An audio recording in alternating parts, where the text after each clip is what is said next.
El debate va a ser así. Van a ser cuatro temas importantes, de los cuales cada uno de los representantes de los partidos van a tener 5 minutos para discutirlos.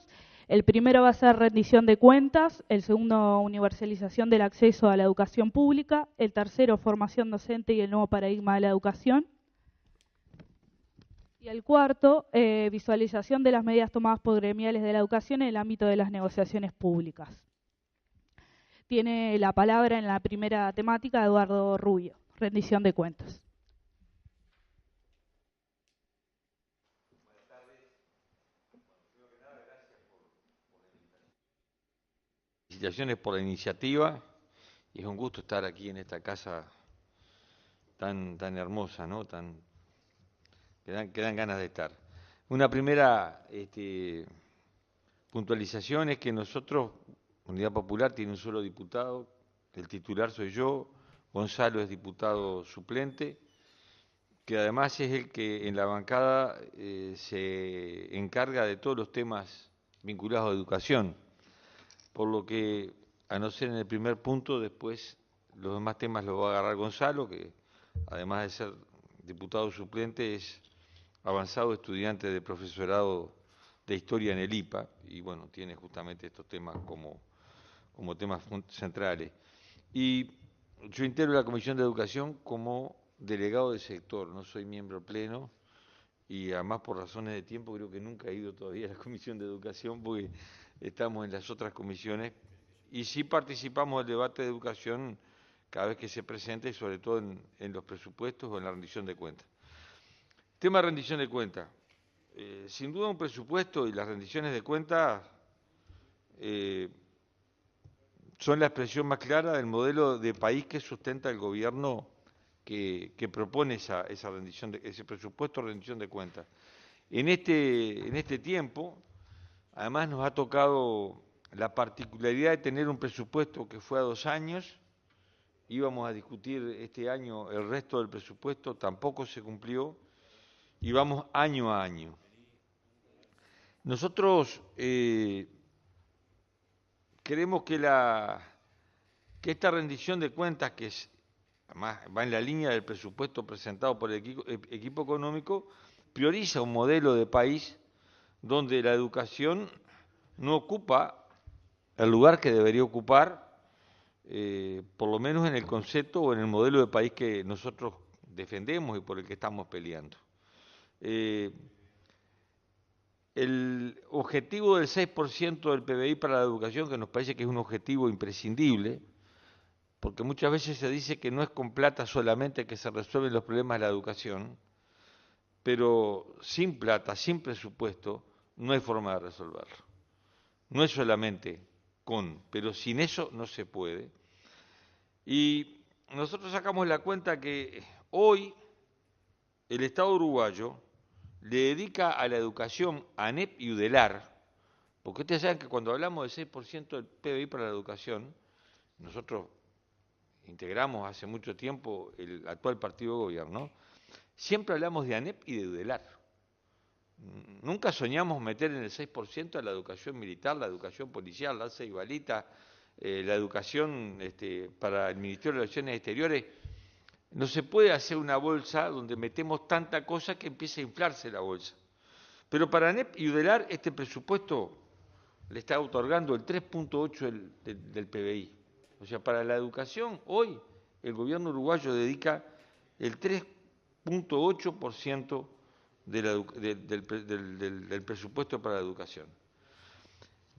En lo que fue la solicitud que hicieron la Universidad de la República y la ANEP, que en el caso de la universidad, además lo explicó el rector, se ciñó a lo que habían conversado al inicio del periodo con el gobierno, ¿no?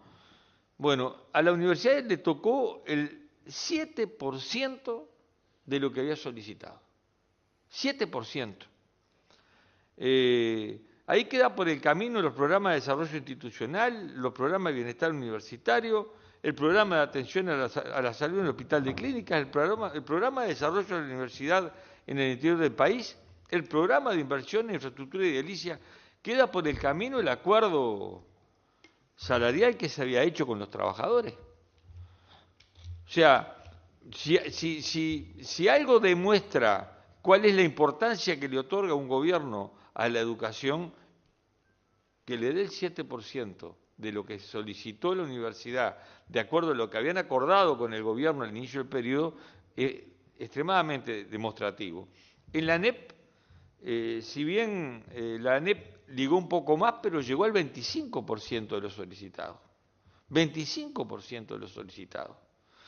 Y incluso, y como creo que el tiempo, ustedes me avisan cuando estén los 5 minutos, incluso nosotros nos encontramos que dentro del presupuesto de la ANEP hay una parte que va directamente a las privatizaciones, a las PPP en la educación. Algo absolutamente indefendible, porque además, y por suerte pudimos derrotar la PPP en el Clínicas, y conseguimos, en acuerdo con la mayoría de los partidos en la Cámara de Diputados, recursos para empezar con las obras. Pero las PPP después se van a comer gran parte del presupuesto que le toque a ese organismo, porque son mucho más caras que lo que sería una obra por el Estado. Y para ir redondeando, ¿no hay recursos? Claro que los hay. Depende de qué modelo de país se elija. Si nosotros estamos diciendo que la resignación fiscal del gobierno por la ley de inversiones, por la zona, o sea, lo que no le cobramos de impuestos a las multinacionales y al sistema financiero, según el economista José Antonio Roca, ronda los 2.500 millones de dólares por año. Decimos, sí, hay de dónde sacar. Y para llegar al 6% sin esa poesía de la tendencia que no se sabe nunca cuándo va a llegar a su objetivo. Gracias.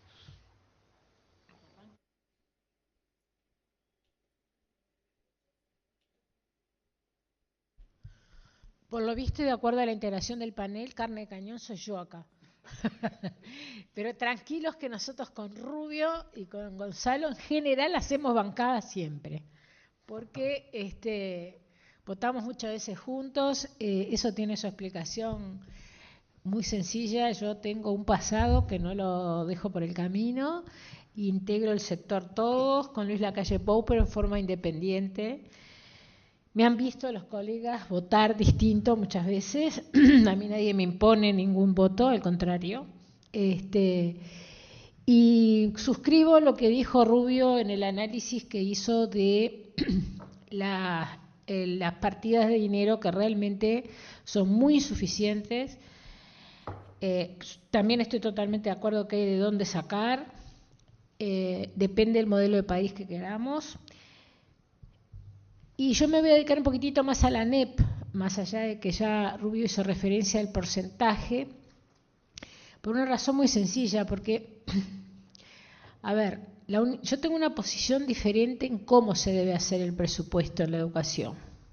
No la universidad, porque la universidad no solamente tiene autonomía total en el ámbito financiero, sino que además tiene cogobierno, o sea, tiene sus propias autoridades. Y confío profundamente en el rector Marcarián, que nos conocemos de hace muchos años, y venimos del mismo lugar de jóvenes. Él es un poquito mayor que yo. Pero tenemos muchas identidades de pareceres. Tampoco estamos de acuerdo con la PPP, no las vamos a apoyar. No lo estábamos cuando se discutió dentro de la universidad, pero en ese ámbito nosotros no nos movemos, a pesar de ser egresados universitarios. Pero si nos movemos más en el ámbito de la ANEP, ya adelantamos la posición del Partido Nacional, no solamente de mi sector, sino de todo el Partido Nacional, que las PPP en educación son absolutamente no aconsejables, porque no hay ningún aspecto de la educación que pueda ser privatizado, y mucho menos en el ámbito público, que suena como contradicción, pero en los últimos tiempos no funciona como contradicción. De ninguna manera la seguridad y el mantenimiento de la limpieza de los edificios pueden ser tercerizados. Eso es responsabilidad no solamente del Estado, sino que además deben formar parte, yo en eso me condiciona enormemente el hecho de haber dirigido el BAUSAM durante muchísimos años, en los funcionarios de servicio, y la seguridad de la institución, que tiene que estar en manos del Ministerio del Interior. Nosotros nunca aceptamos empresas privadas tampoco para la seguridad del liceo, y siempre afuera, no adentro, porque adentro no debe haber ni guardias de seguridad privado ni policía. Tiene que ser o formar parte de la comunidad educativa. De ninguna manera dependiendo de empresas privadas que, más allá además de lo que acabo de hacer, las consideraciones de tipo, digamos, de funcionamiento de una comunidad educativa adecuada, todo tiene que tener el sentido de pertenencia y hacerse en clave de educación, tienen un costo para el Estado que obviamente quienes saben más de economía, que yo sé muy poco, es enorme, porque a la larga, si bien en el comienzo no se desembolsa por parte del Estado hasta la entrega de la obra, después son 20 o 22 años, depende del tipo de contrato, que tenemos que sostener los pagos, que terminan siendo muchísimos más caros que la inversión hecha por el Estado contratando las empresas en régimen de licitación. En consecuencia, que quede claro, tampoco estamos de acuerdo y coincidimos con Rubio. ¿Por qué digo que yo creo que el presupuesto en la educación se tiene que hacer distinto? Yo creo que la universidad aplica el criterio adecuado. La ANEP no. Yo soy partidaria, además de decir, nosotros somos partidarios en el programa de gobierno del Partido Nacional, no lo van a encontrar, y una de las responsables soy yo, de no poner un porcentaje fijo del PBI. Por varias razones. En primer lugar, o dos razones fundamentales. En primer lugar, porque es medio difícil saber el PBI que vamos a tener. En consecuencia, ata para lo bueno si tenemos un PBI en crecimiento, como lo tuvimos durante mucho tiempo, y cae si el PBI cae. En consecuencia, atarnos a un porcentaje del PBI que además se presta a lo que dijo mi colega Rubio, que va para todos lados, hasta el MIDES, porque hay dinero que está contado por la educación, que se aplican a proyectos presuntamente educativos, que entra por ANEP, pero que lo gestiona el MIDES. Y hay varios. Muy bien.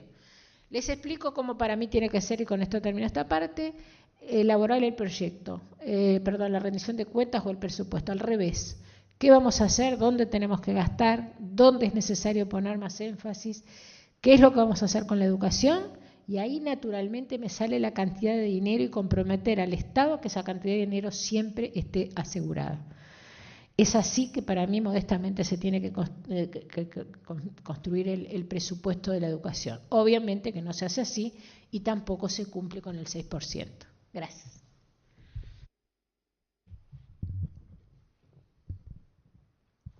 Voy yo. Bueno, buenas noches. Primero, Gurises, gracias por la invitación. La verdad que celebro este tipo de instancias y de debate porque me parece que sí será importante empezar a que estos debates salgan. Los docentes siempre fuimos de discutir, ¿no? Pero y quiero decir una cosa antes, que somos 3 de historia acá, ¿no? Si los de historia somos como discutidores aparte. Docentes de historia.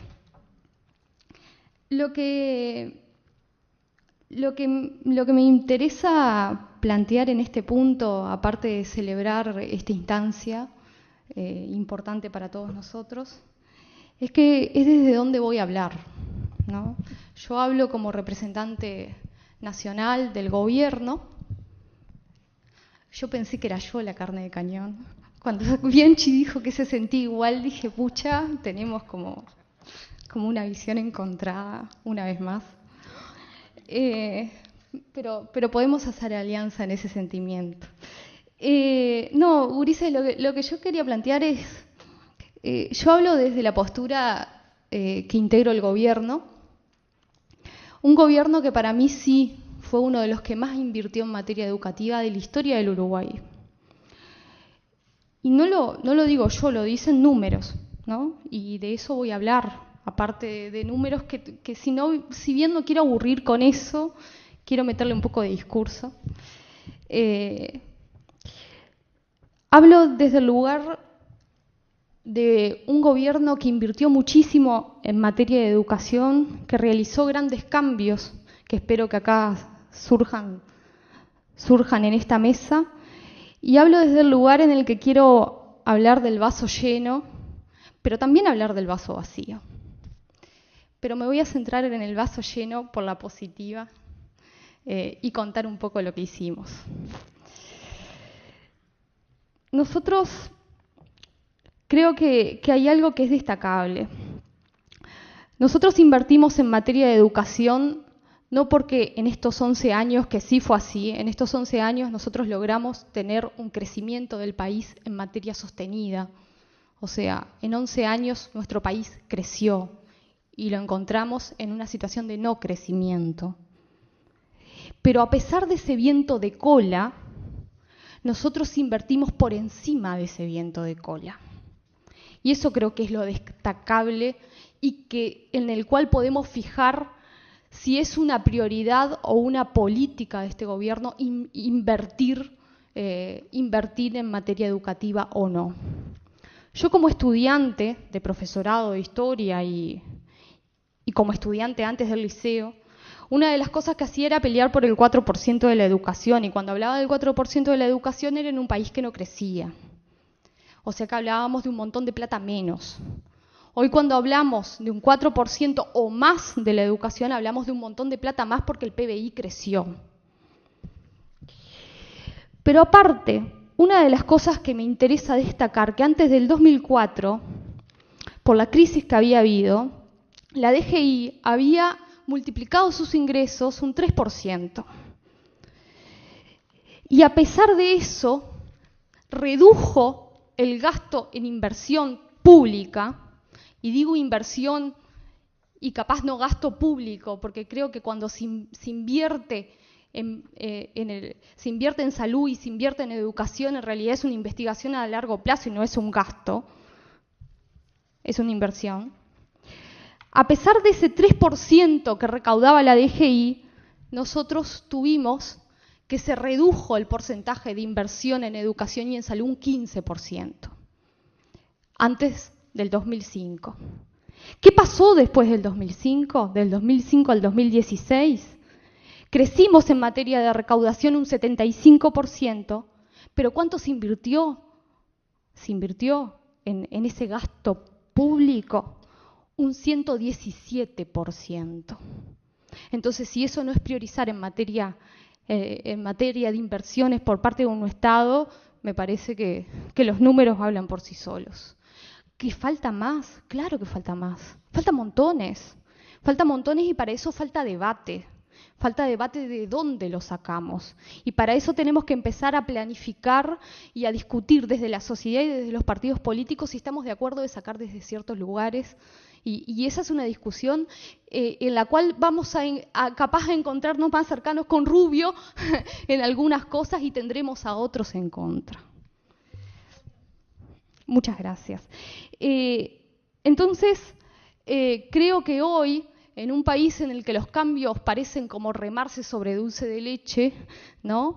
El gasto público o inversión pública que hemos logrado desarrollar, cuando me dicen que hoy ese gasto es de un 4,9% en materia educativa y de un 7% en salud pública, me parece que eso habla por sí solo. ¿Que nos falta más? Sí, nos falta montones. Nos falta montones porque con quienes nos queremos comparar no es con América Latina, en el cual estamos segundos en América Latina en materia de resultados educativos. Y estamos totalmente por encima de la media, según las pruebas PISA. Pero no es con América Latina con los que nos queremos queremos comparar con el primer mundo, en realidad, ese primer mundo, entre comillas, mundo capitalista. Pero no nos queremos comparar con esos países que han mercantilizado la educación, nos queremos comparar con los países que no han mercantilizado la educación, que han priorizado el gasto público en la educación pública, porque tienen un concepto como lo teníamos hace años, que es ese concepto bareliano, en donde todos nos sentamos en un mismo salón con una moña azul y con una túnica blanca, y nos ponemos a debatir y a construir oportunidades y a construir realmente un país con oportunidades y democrático. Entonces, como creemos que eso arranca desde la escuela, es que nuestro gobierno, en materia de gasto público o de inversión pública, se ha planteado llegar sí al 6% de la educación, y para eso tenemos que tener una estrategia concreta. Y esa estrategia concreta creo que hoy es meter en el debate público de dónde sacamos la plata. Meter en el debate público nuevamente las exoneraciones fiscales a las empresas que va hacia los colegios privados, el impuesto a la herencia, meterlo sobre el debate, sobre la mesa, meterlo en los congresos de educación, meterlo en la sociedad, pero sobre todo también en las esferas de gobierno, nuestras y multipartidarias, adentro del Parlamento, y la reforma de la caja militar. Sí nos quedará por hacer porque tenemos que superar el 6% si aspiramos a construir una sociedad con más oportunidades que nos garantice que los papeles que están en la Constitución y en las leyes no sean solo negro sobre blanco. Así que, y letra muerta. Muchísimas gracias y gracias, Ulises. Bueno, buenas noches. Les agradezco la invitación. La invitación llegó a Constanza Moreira. Ella delegó en mí como parte de, como un integrante más de Casa Grande. Si se sienten ustedes dos, yo soy la mosca en la sopa, ¿no? No soy legisladora. Vivo y trabajo en el norte del país. Por lo tanto, aparte de todo eso, soy una mujer política del interior. Eso sí, soy educadora, que ahí podríamos tener algunos puntos de contacto. Bueno, agradecerles muchísimo la oportunidad de poder expresar una mirada diferente a la de los legisladores. Y yo en particular, con relación a la rendición de cuentas, no me voy a meter en números y porcentajes porque no es lo mío, eso le dejo a los legisladores. Lo que sí me gustaría hablar sobre la relevancia de la educación dentro del gasto público social, considerando que la discusión y el debate sobre la educación parte, y es algo como que todos están de acuerdo en que estamos en una situación de crisis y de que tenemos un problema. Las discusiones sobre educación vienen de larga data. Antonio Romano, hoy yo estaba leyendo un artículo, plantea que Carlos Quijano ya hablaba de que existía una crisis de la educación, y en particular de la educación secundaria, y esto fue en 1933. Seguimos hablando de la misma crisis, solo que con porcentajes y números diferentes. La necesaria inversión en el gasto público social, yo sí considero que lo que va para el MIDES o lo que se utilice en el gasto público social pasan por las articulaciones interinstitucionales que tienen que ver con educación, que tienen que ver con el desarrollo de acciones que implican el cruce, y ahí el resultado final va sobre la educación, va sobre los productos, digamos, de esas inversiones. Es la educación, es la formación de nuestros ciudadanos, no importa si viene de un ministerio o de otro o por donde pase.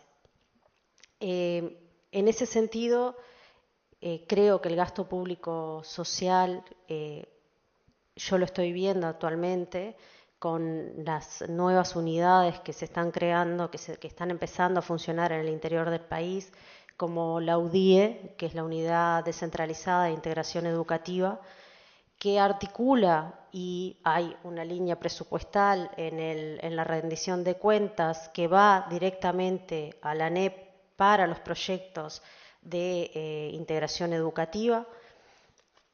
Porcentajes no me pidan porque no sirvo para eso. Y esas articulaciones son articulaciones interinstitucionales que van en busca de aquellos jóvenes que han empezado a abandonar, que abandonaron o que no están más dentro del sistema educativo o que corren riesgo de abandonar.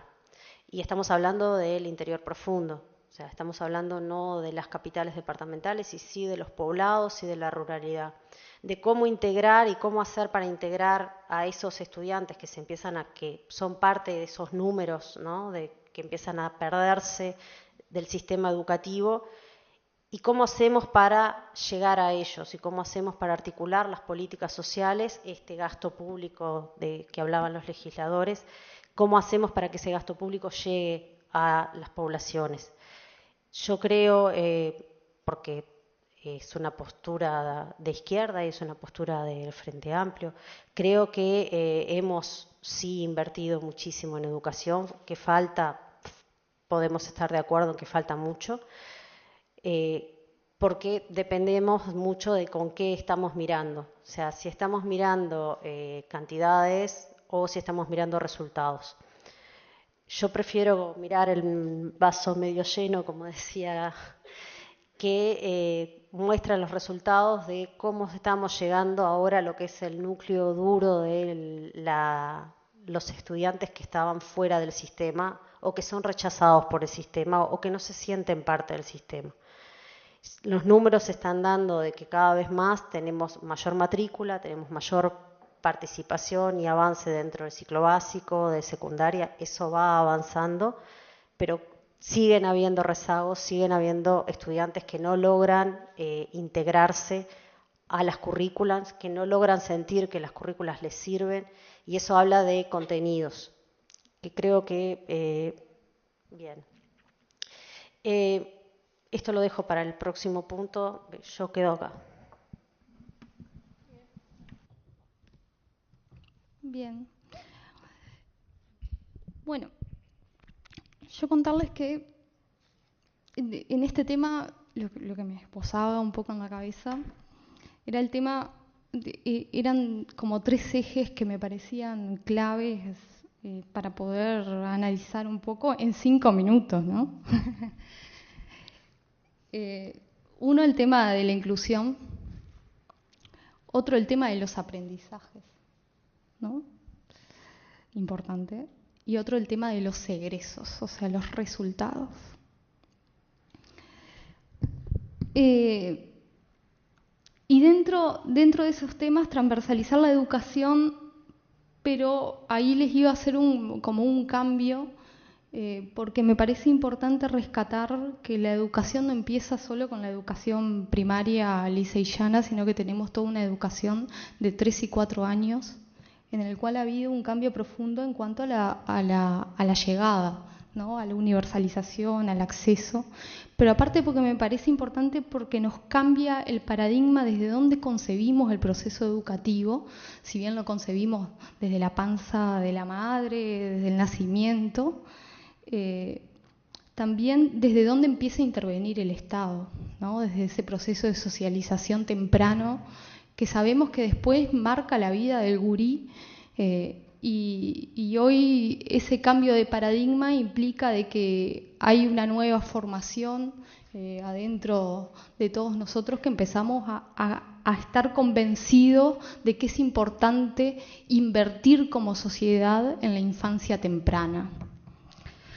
Y bueno, y en eso se dio un cambio muy grande, porque nosotros con la ley de educación, si bien la educación pasó a ser un derecho, también pasó a existir más oportunidades de acceso. Y dentro de las oportunidades de acceso, con la obligatoriedad de 4 años, también hubo una inclusión y un avance en la educación de 3 años. Y creo que eso se vio reflejado fuertemente en las expectativas, en las metas que nos propusimos, porque trabajamos por metas, ¿no?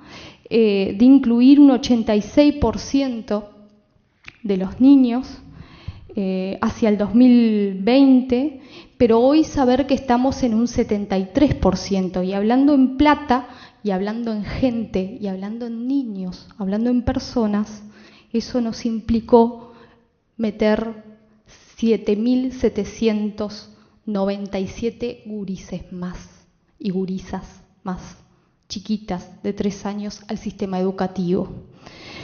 Y me parece no menor plantearnos cómo se compone ese número en cuanto a cualidad, no solo en cantidad, porque una de las cosas que cambió es que ese crecimiento se dio en el quintil, ¿no? Cuando le metemos esas palabras que nos despersonalizan, que es el quintil más pobre de los gurises.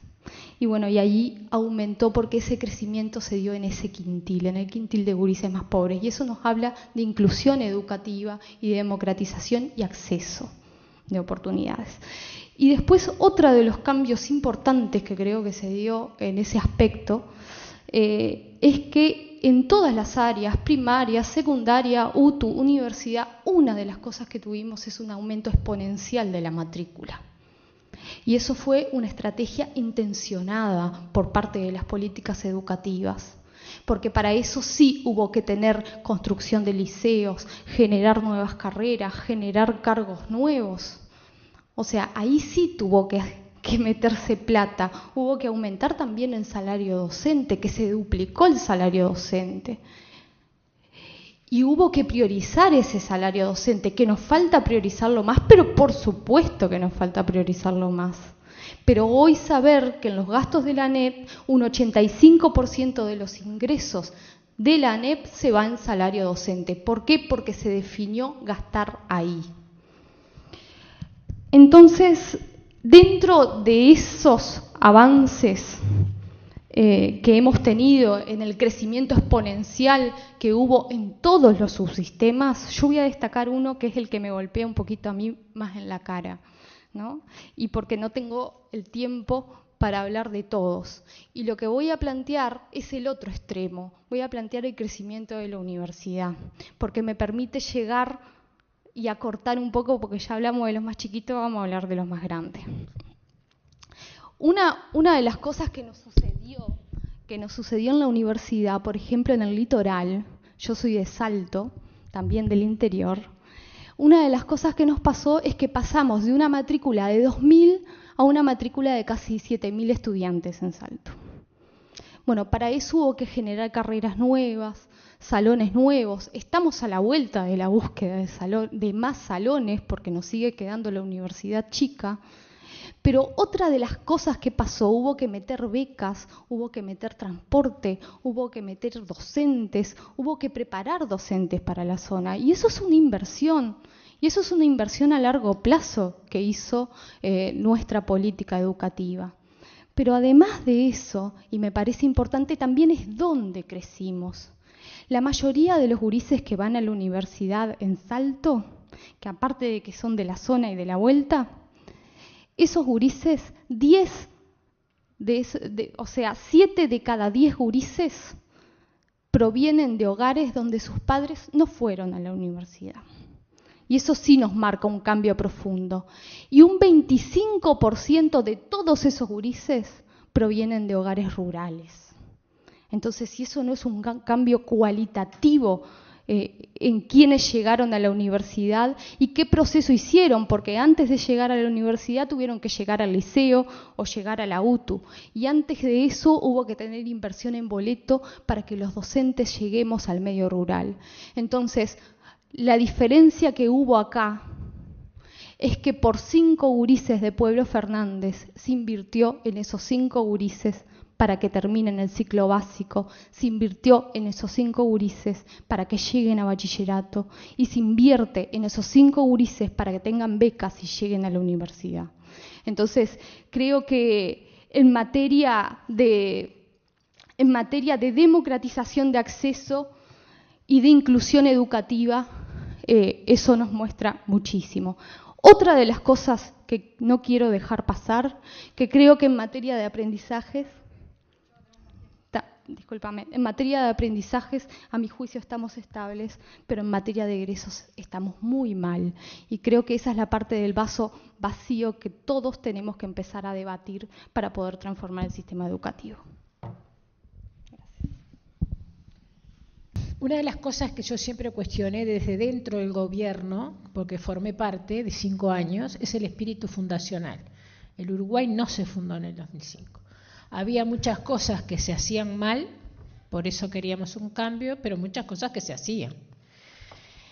Y en el tema de la universalización de la educación, estamos totalmente de acuerdo que el proceso de inclusión de los chicos es una palabra que a mí me molesta bastante, porque las políticas inclusivas clientelísticas o de transferencia de dinero consolidan un sistema capitalista que a mí no me gusta, y en eso estamos completamente de acuerdo, estoy segura, siempre lo decimos en cámara. Consolida el sistema de clases. ¿Qué pasó? La extensión a nivel 4 y a nivel 3 se inició antes, se profundizó ahora hubo mucho dinero y por suerte que se destinó. El problema es que en los otros tramos, podría decir que los CAIF son de la década del 90, pero a mí no me gusta tomarme esas cosas a la ligera. Hubo una preocupación de la minoridad con otros criterios, pero la hubo. Yo viví en este país y también soy testigo de muchas cosas que hoy tal vez de pronto no las tenemos tan en cuenta, sino los que venimos de los hogares más pobres, como yo, siempre lo digo, de repente no es la primera vez que me lo escuchan. Mis abuelos eran jardineros y mis abuelas empleadas domésticas y mis padres ya fueron al Bauzá. Y eso fue en la década del 40. Esa es una cultura institucional que entró en crisis en la década del 60, sin ninguna duda, y que además durante la dictadura obviamente retrocedió como retrocedió toda la sociedad. El problema es qué resultados nos está dando. Yo lamento que las cifras son muchas cifras sobre distintos aspectos, pero no se pueden discutir. En primaria hemos perdido el 3% de la matrícula.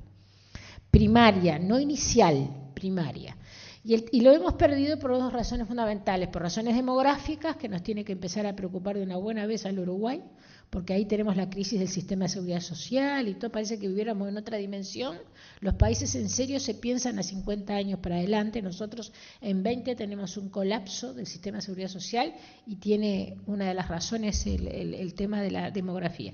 Y porque además hay una fuga, como dicen los técnicos, a la educación privada. Si no, no podemos entender cómo hay tantas escuelas por todos lados que crecieron como hongos después de que llueve. Y además no pueden entender cómo las propias autoridades de la educación, y no voy a dar nombres porque no voy a caer tan bajo, pero cualquiera de ustedes lo puede averiguar, mandan a sus hijos o a sus nietos a la educación privada.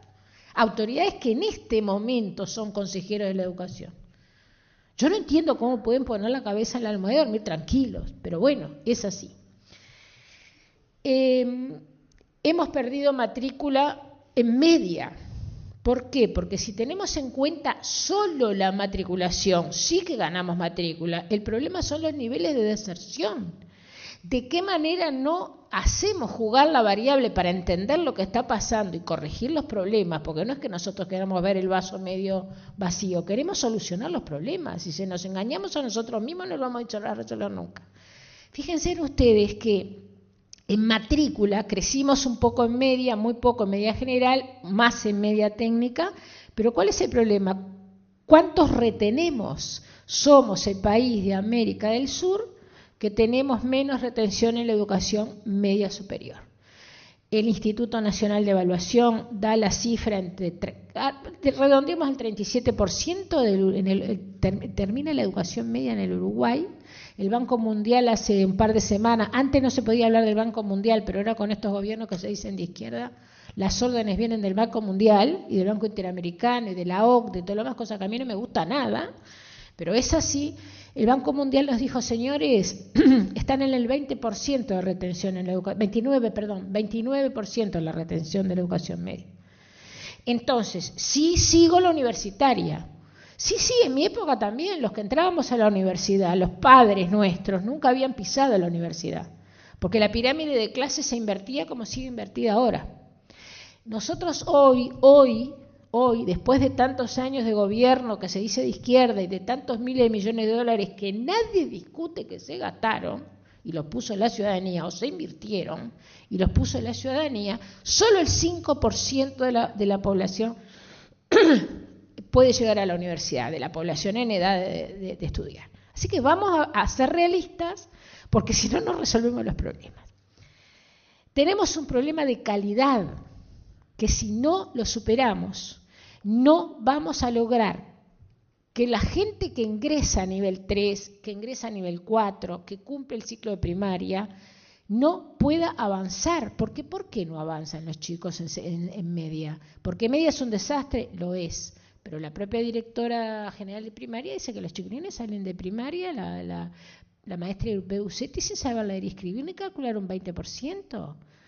Y funciona el pase social, porque a los 15 años tienen que salir de primaria sí o sí, o sea que le endosamos el problema de secundaria, que por cierto no lo sabe resolver.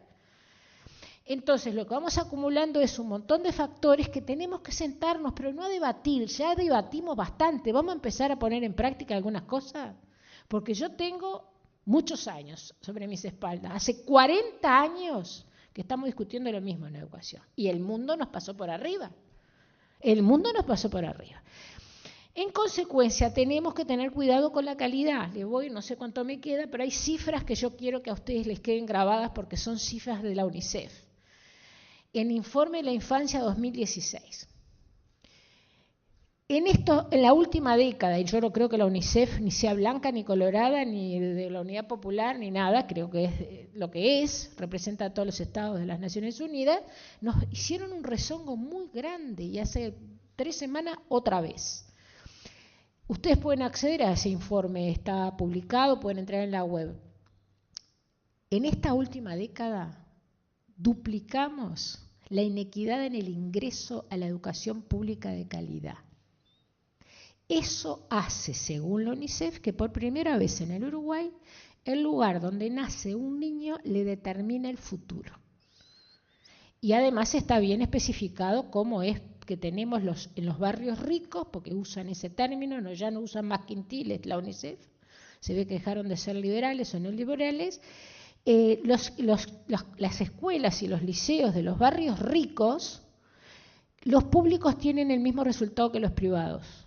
En cambio, de los barrios pobres, los chicos que van a las escuelas y el liceo de barrios pobres no llegan al umbral básico para poder tener competencias suficientes para hacer adelante. Quiero decir lo positivo, no sé cuánto me queda. Bien, reconocemos profundamente el proceso de descentralización y lo que hizo la Universidad de la República en este periodo, de la misma manera de la UTEC, de la misma manera que los bachilleratos tecnológicos. Es impresionante el trabajo que se hizo descentralizando. Ahora, cuidado, porque no es descentralización, es desconcentración. Porque si nosotros pensamos desde el interior, y no es necesario vivir en el interior para entender el Uruguay, los centros de decisión siguen estando en Montevideo. Y eso no es bueno. En consecuencia, muy bien por ese proceso, bueno sería a 1.500 millones de dólares por año de 2005 a 2010 y a 2.000 millones de dólares por año 2010-2015, sin por lo menos, digo en ANEP. Si no se hizo algo, sería para enojarse un poco más de lo que estamos enojados. No terminó el tiempo. Bien. Bueno, buenas noches. Como decía Eduardo, nosotros somos parte de la bancada del equipo. Y bueno, por un poco de vocación y también por definición política e ideológica, abordamos el tema de educación con mucha seriedad, ¿no? Y como no puede ser de otra manera, también lo hacemos desde el punto de vista ideológico. Acá celebramos que la bancada oficialista proponga abrir un espacio para la discusión de dónde quitar recursos o dónde conseguir recursos para la educación. Nosotros en la rendición de cuentas propusimos algunos de ellos y quizás mencionar 2 rápidamente porque Eduardo refirió a otros. El presupuesto que hoy recibe la ANEP y la UDELAR, por supuesto, no alcanza a las reivindicaciones y a las recomendaciones internacionales. De hecho, para llegar al mínimo indispensable, como se sugiere, que es el 6%, faltarían unos 41.000 millones de pesos. O sea, nosotros sacando cuentas, que lo puede hacer cualquiera de ustedes, teniendo en cuenta cuánto se va a pagar para los intereses, solamente de intereses de deuda externa, que son unos 1.689 millones de dólares, bueno, el 86% de ese monto destinado sería lo necesario para cumplir con la promesa electoral, en el caso del Frente Amplio, y las reivindicaciones populares para el resto de las organizaciones. Así que una de las propuestas fue esa, al igual que el premio hípico rioplatense, que bueno, el Frente Amplio ha mejorado los beneficios a las multinacionales del juego y hoy le destina 13 millones de dólares por año a pagar los premios de carrera de caballo, cuando bueno, nosotros también sugerimos en esta rendición de cuentas, que por suerte está en la Comisión de Hacienda, así que es posible que que los demás legisladores discuten esa propuesta de destinarlos al clínica, ya que no recibió ningún peso, por lo menos que estos 13 millones que se le dan a la carrera de caballo llegue a ese puerto. Nosotros coincidimos de que estos puntos son bien complejos en su totalidad, como para abordarlos en 5 minutos, pero haremos el esfuerzo de sintetizar, por lo menos para identificar la esencia de cada una de estas cosas. Cuando pensamos la universalización del acceso a la educación, para nosotros es inevitable pensarlo en dos dimensiones. Por un lado, ¿cuál es la política educativa que queremos universalizar? Y por el otro lado, ¿con qué recursos lo vamos a hacer y bajo qué modalidad? Y esto va de la mano en cada uno de los subtemas que se plantean acá. Porque si nosotros queremos universalizar una política educativa que sea al servicio del modelo productivo, bueno, nosotros no la queremos. Si queremos universalizar un acceso educativo bajo las privatizaciones, bueno, nosotros no lo queremos. Y esto pongo simplemente dos ejemplos porque es lo que está hoy arriba de la mesa. La universalización de los programas y de los modelos educativos, la oferta educativa que hoy se está multiplicando, está sometida directamente al modelo productivo y a los intereses internacionales particularmente. En el caso de la UTEC, que acá se mencionó, si uno mira la currícula que ofrece la UTEC, está sometida nada más y nada menos que a las multinacionales de la forestación, a todo ese mundo tecnológico que requiere en particular esa industria. Y si vemos además, ese es un aspecto ideológico, si vemos además el aspecto presupuestal, en esta rendición de cuentas tampoco se le está dando la plata que necesitaba la UTEC, tuvo que sacar de otros lugares. Entonces, la universalización, ¿bajo qué lógica y bajo qué modelo educativo? Porque es verdad que la inclusión de los niños de 3, 4 y 5 años es fundamental y hay que avanzar mucho más en eso. Hay que hacerlo no solamente por una cuestión de derechos, sino porque es una urgencia para los trabajadores de este país, de que si tenés un niño de 3, 4 años, para poder sobrevivir tenés que laburar en 2 trabajos y por lo tanto en algún lado hay que dejar a los niños. Lamentablemente es una lógica que también se esconde atrás de eso. Pero si volvemos al aspecto ideológico de la universalización de la educación, nos debemos preguntar, ¿acaso toda esa prolongación de la carrera académica de los alumnos se va a hacer para un adoctrinamiento más eficiente al modelo económico, al modelo productivo? ¿O se busca una universalización de una política educativa emancipadora y que libere? Esas son dos interrogantes fundamentales. Y después vienen las consecuencias, por supuesto. Y me adelanto quizás algunos de los aspectos a los puntos siguientes. Si uno mira lo que ha sido los modelos que se están universalizando, el Profim, el Promejora, que crean figuras del coach, el asesor no sé qué, no sé cuánto, son cosas que están muy alejadas a la historia de este país. Porque si nosotros queremos universalizar un modelo educativo, tienen que ser la propia experiencia que hicimos en Uruguay, que fueron arrasadas por la dictadura, y por algo fueron arrasadas por la dictadura. Como son la experiencia de Julio Castro, la de Martínez Matón de Villa García. Hay muchas otras que han sido de utilidad para ese contexto socioeconómico y que siguen siendo vigentes hoy. Por lo tanto, tener como referencia ese paradigma, creemos nosotros que es el acertado y no las recomendaciones internacionales. Volviendo al tema de la universalización, ¿de qué política educativa? Nosotros recordamos a Elio Sartú, un destacado abogado nacido de esta universidad, y él decía, la ley de educación del Frente Amplio fue escrita en inglés y lo que hizo el Frente Amplio fue traducirla al español. Porque si uno mira la lógica que esconde, es la misma que hay en el resto del mundo y América Latina. Lamentablemente, de esa manera se desconoció las resoluciones del Congreso Julio Castro, que hasta el día de hoy sería una solución posible. Nosotros queremos puntualizar algunas de las cosas y sugiero realmente que quien pueda, lo pueda hacer, de hecho por internet, o si no, los legisladores también lo tienen, acceder al informe sobre el estado de la educación en Uruguay del INED, del Instituto Nacional de Educación, que acá está la voz oficial, no es ni la Unidad Popular ni la de los demás partidos de oposición. Pero también sugiero que vayan a las actas de cuando compareció la ANEP a la Comisión de Presupuesto y Hacienda en la rendición de cuentas, donde además de presentar un precioso PowerPoint, fue acompañado de declaraciones de las autoridades, y que justifican esto que vamos a decir ahora. Por un lado, como acá se dijo, hay un incremento exponencial en algunas carteras o en algunas de las áreas de la educación. Porque, por ejemplo, hay 8.000 estudiantes universitarios que quisieron ingresar a la universidad y no pudieron. ¿Por qué? Porque no hay el presupuesto para cubrir lo que requiere justamente la incorporación. De hecho, AFUR, una de las denuncias que hace es que en Tacuarembó no hay presupuesto para los funcionarios no docentes de ese instituto. Por lo tanto, no hay y no reciben la atención que corresponde ni los estudiantes, ni los funcionarios, ni nadie. Bien, entonces, para sintetizar, un mayor aumento en la matrícula, eso ha quedado evidenciado. También se ha dicho acá que ha habido una reducción en la repetición en casi todos los niveles educativos.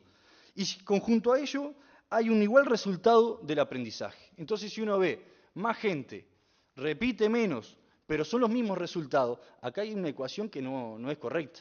Y cuando uno mira cuál es el resultado educativo que se mantiene a lo largo del tiempo, vemos, por ejemplo, que dice, a los 15 años, un 52% de los estudiantes no alcanza la capacidad básica en matemática, mientras que en ciencia la proporción es del 41% y la lectura, la capacidad en lectura es el 39%. Entonces, si estos son los aprendizajes, si esto es el nivel de aprendizaje de todo el sistema que se mantiene con más alumnos y bajando el nivel de repetición, es porque acá hay alguien que está forzando la realidad.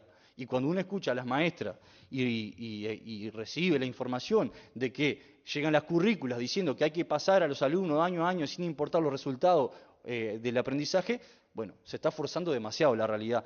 Y estos son algunos de los elementos que queríamos poner arriba de la mesa para estos tres ejes que claramente 5 minutos son pocos, pero bueno, gracias. Bueno, yo sigo la misma línea argumental un poco con relación al informe PISA sobre Uruguay que traía Gonzalo. Bien. Con relación había empezado a hablar hoy sobre la inclusión y la universalización de la educación. Hay algunas cosas que quería remarcar que tienen que ver con la educación siempre ha sido un campo de disputas y va a seguir siéndolo porque nosotros, los seres humanos, interpretamos y asimilamos la realidad a través de procesos de aprendizaje. Procesos de aprendizaje que se dan a nivel social, a nivel familiar y a través de la educación. La educación en sí, en un gobierno democrático y como el nuestro, está planteada desde el Estado y las directivas esperan que sean desde el Estado. Pero nuestra educación no siempre funciona tan así porque tenemos, por un lado, fuerzas encontradas que tienen que ver con docentes, que tienen que ver con padres, que tienen que ver con diferentes actores, que cuando hay algún cambio o cuando se cree que el proceso de transformación de la educación no es el adecuado, empiezan a actuar en distintos sentidos. En ese sentido, hoy Gonzalo traía lo de el Congreso Julio Castro, el Congreso del anterior, el segundo, ¿no? El primero. Que estamos actualmente iniciando un proceso para el tercer Congreso de Educación, que esta vez se llama Enriqueta Comterrique, y que apunta a buscar realizar un plan de educación. A mí cuando me dijeron el plan de educación dije, bueno, pues tuvimos un montón de planes. En realidad el proceso apunta a que sea realmente un plan unificado en donde toda la ciudadanía pueda aportar el pensar y el construir el contenido. Me gustaría pensar que se pudiera llegar a eso, de que toda la ciudadanía participara en la creación de qué realmente quiere como educación para el país. Y ahí estamos de acuerdo, yo no pensé que iba a estar de acuerdo con toda la mesa, estamos de acuerdo en que tenemos un problema de contenidos. Tenemos un problema de contenidos en el sentido de que los estudiantes que llegan a la media, a pesar de no tener conocimientos en matemática, en lengua, en ciencias, son rechazados en educación media. Pero tenemos un problema aún mayor de que los que llegaron con esos conocimientos, que sí tienen las capacidades como para seguir aprendiendo, también se sienten rechazados o a duras penas avanzan con mucha resistencia frente a lo que es el sistema educativo. Yo creo que eso tiene que ver en particular con los modelos educativos que utilizamos, que no se han adaptado al mundo en el que vivimos. La educación bancaria, la educación en el modelo en el que está concebido, que pasa por los estudiantes, pero también pasa por los docentes y los que se están formando para ser docentes con esa misma educación y con esa misma formación, no condice con los tiempos en los que estamos, en donde la información y el acceso a la información tiene una velocidad mucho mayor, en donde las formas de aprender, entender y conocer funcionan de manera diferente y los modelos educativos no se adaptan a ello. En ese sentido, quería traer una idea de Maturana que plantea que los niños, niñas y jóvenes se van a transformar con nosotros, con los mayores, con los que conviven, según sea esa convivencia. El futuro de la humanidad no son los niños, somos los mayores con los que se transforman en la convivencia. A mí me parece que esa es la idea de que el proceso de transformación, universalización de la educación pasa por lo que los adultos logremos darnos cuenta de que el mundo en el que vivimos ha cambiado y el modelo en el que estamos tratando de forzar, empujar, pujar en todos los sentidos, tiene que cambiar.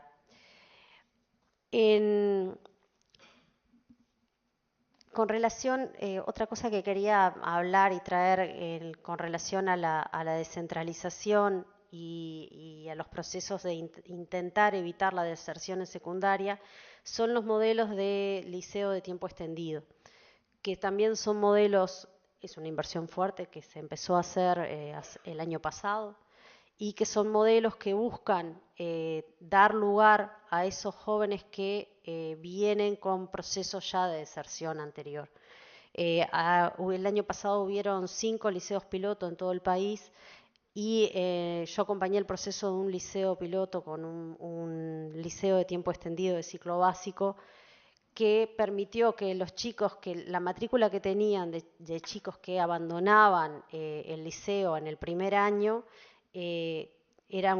lograron armar un grupo de 60 que eran como los que corrían riesgo de deserción y llegaron casi al 90% de los chicos a terminar el año, que en años anteriores eran los chicos que se perdían o los chicos que abandonaban, por este proceso de inserción y buscar alternativas que permitan que los gurises logren la continuidad educativa.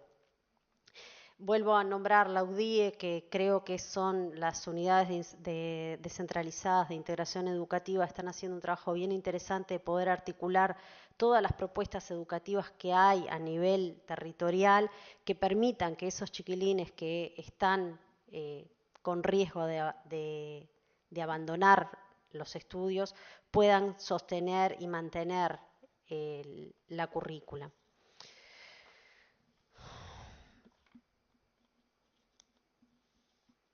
En ese sentido hay algunos puntos que se acompañan, que tienen que ver con la protección de las trayectorias y con el acompañamiento de los interciclos, que es cuando pasan de primaria a secundaria, que es donde muchas veces se pierden muchos gurises, que no quiere decir que ellos se pierdan, sino que abandonan o no hay continuidad.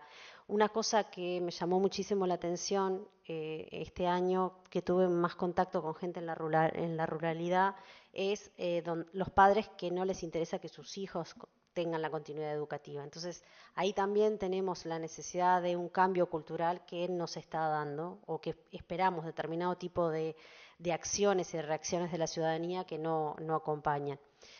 En ese sentido, hoy yo pensaba empezar a hablar de derechos humanos, ¿no? Y la educación como derecho, que es algo que siempre ha estado, pero me gustó una frase de Paulo Freire que dice que la libertad, que es una conquista y no una donación, exige una búsqueda permanente. Yo creo que la educación va en ese mismo sentido. El derecho a la educación es un derecho que está, pero el Estado también tiene que garantizar el acceso a ese derecho. Y garantizarlo implica también que todos los actores se involucren. Disculpe, les pido que vaya cerrando ya, no nos queda más tiempo. Dejo acá, entonces.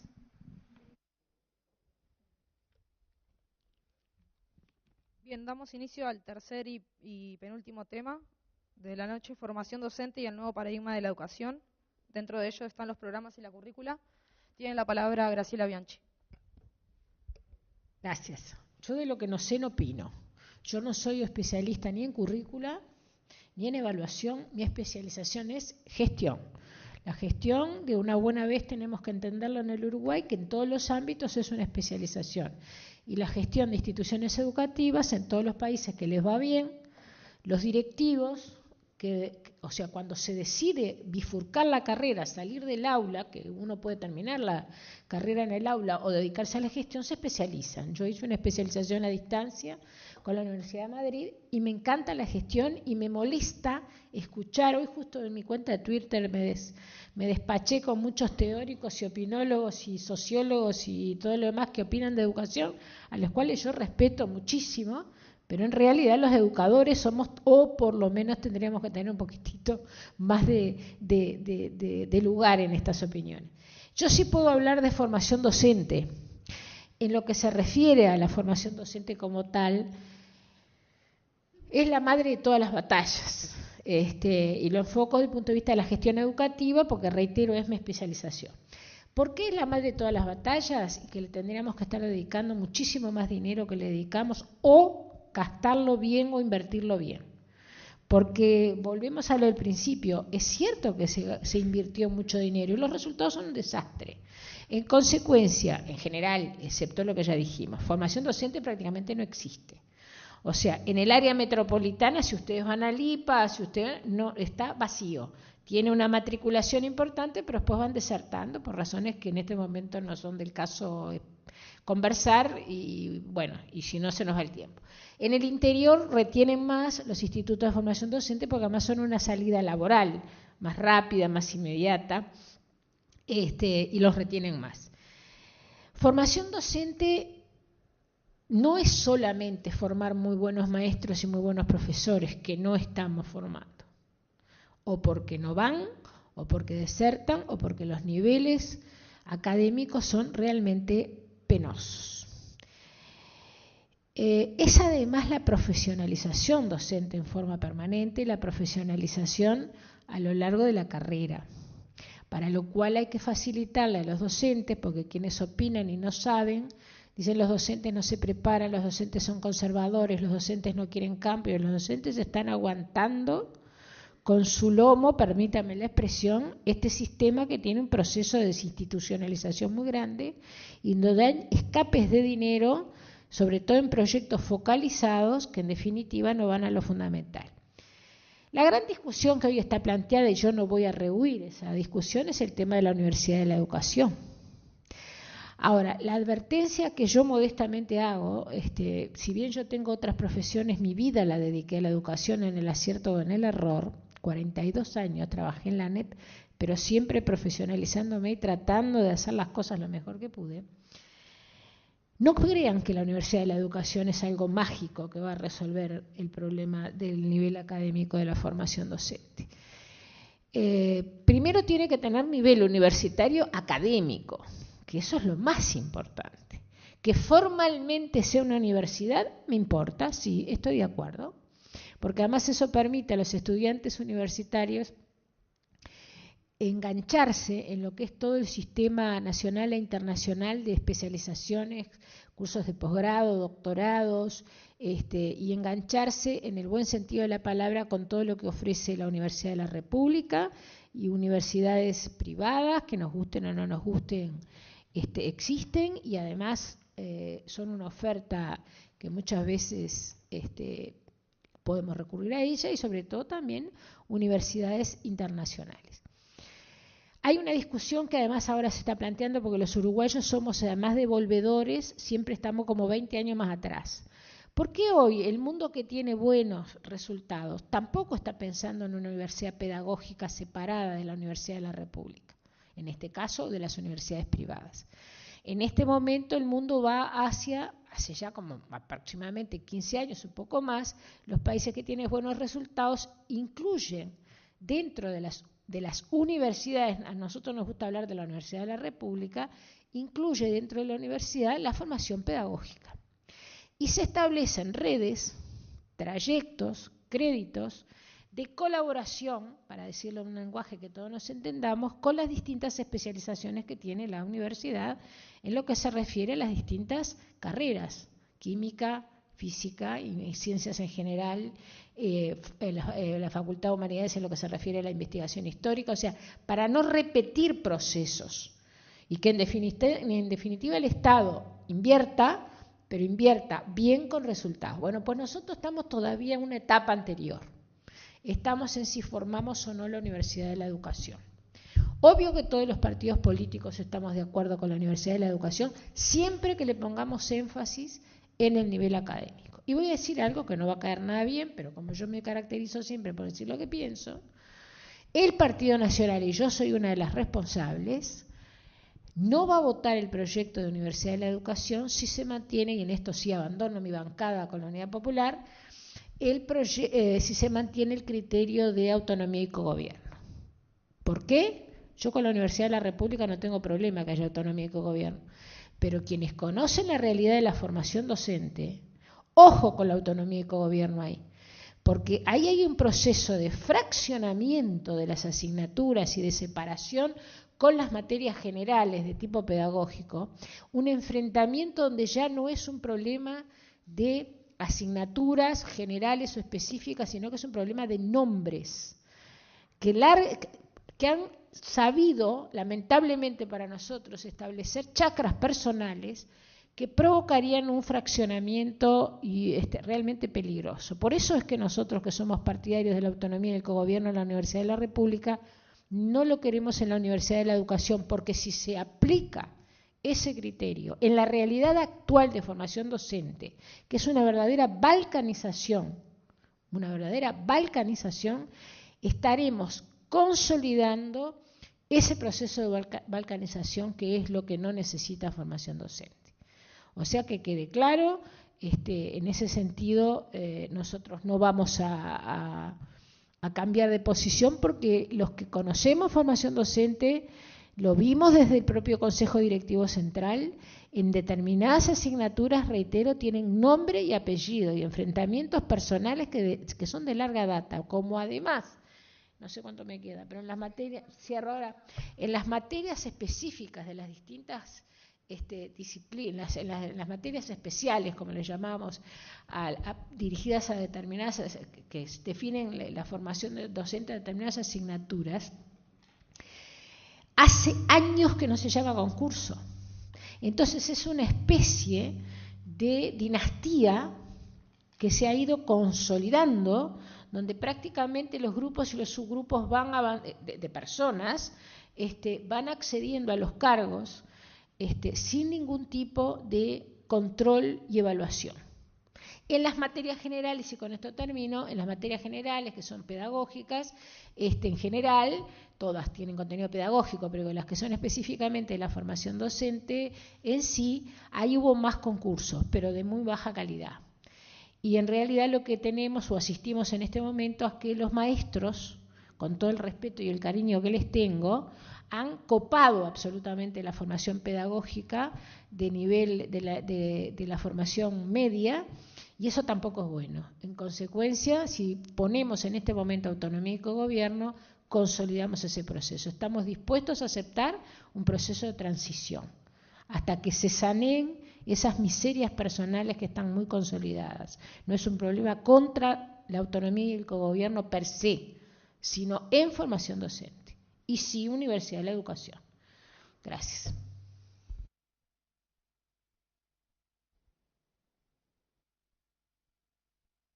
Yo de formación docente no conozco, no he pasado por formación docente y no conozco ni los programas ni las currículas.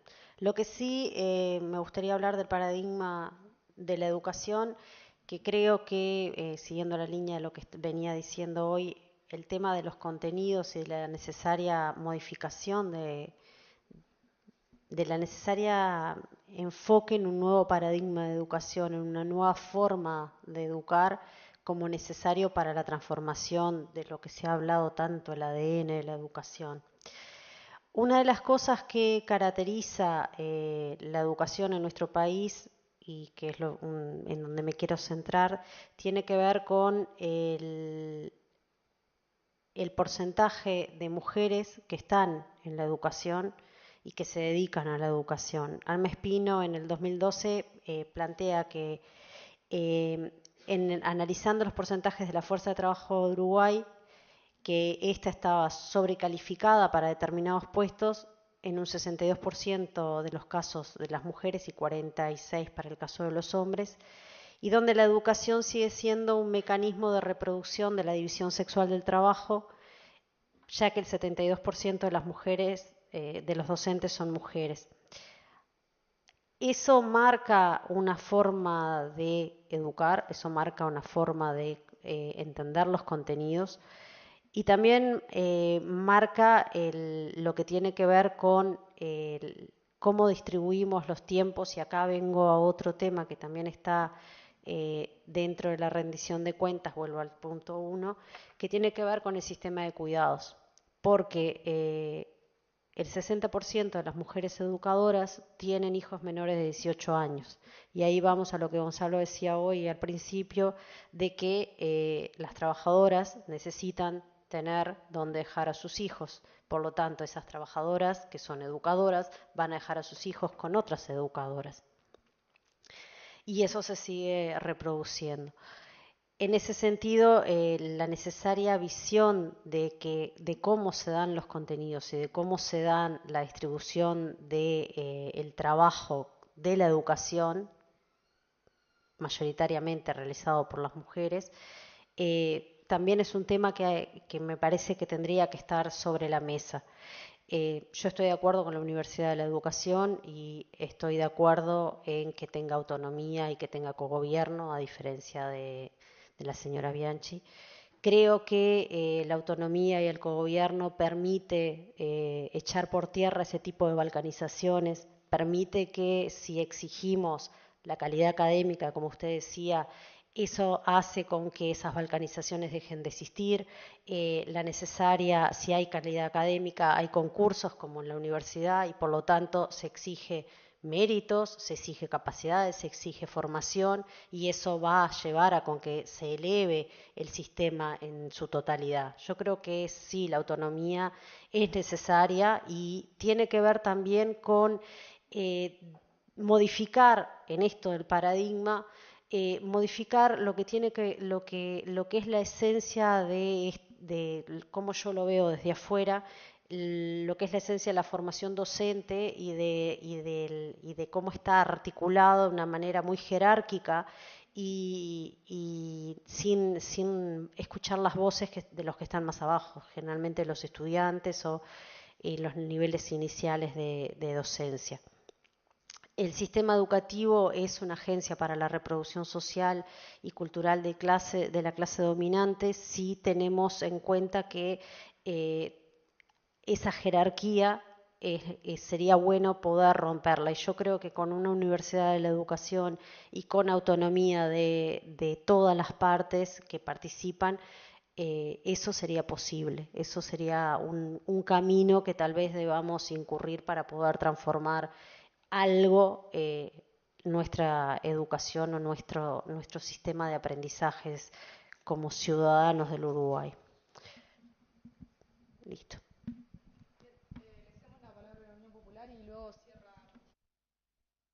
Bien. Bueno, nosotros cuando recibimos la propuesta para el debate, el tercer punto, el título en sí mismo nos llamó poderosamente la atención y nos generó muchas preguntas, ¿no? Porque dice formación docente y el nuevo paradigma de la educación. Cabe preguntarse cuál es el nuevo paradigma de la educación, ¿no? Quizás en la agenda del gobierno no está arriba de la mesa, en lo que son los ámbitos educativos considero que tampoco hay una propuesta consolidada y que está en disputa.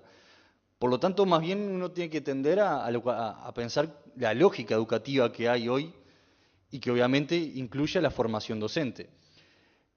Y me parece que también es correcto vincular los dos aspectos. Por un lado, ¿cuál es el modelo educativo que se aplica en la formación docente? Porque hay un modelo educativo aplicado a la formación docente y cómo está acompañado después con los recursos materiales y, en última instancia, cuál es el resultado práctico que tiene ese modelo educativo en la formación docente. Obviamente que producto de esta universalización en la educación y los múltiples planes y programas que ha creado el Frente Amplio, ha necesitado de calificar o especializar a algunos de los actores educativos bajo esos requerimientos de esos programas. Actualmente la matrícula de formación docente más o menos anda en los 22.000 estudiantes anuales y el egreso son 1.400. Ingresan 22.000 estudiantes por año y egresan solamente 1.400 estudiantes. Pero ahí después está lo otro, bueno, ¿bajo qué política educativa se están formando estos futuros profesores? Y claro que eso hace a una cuestión ideológica de fondo.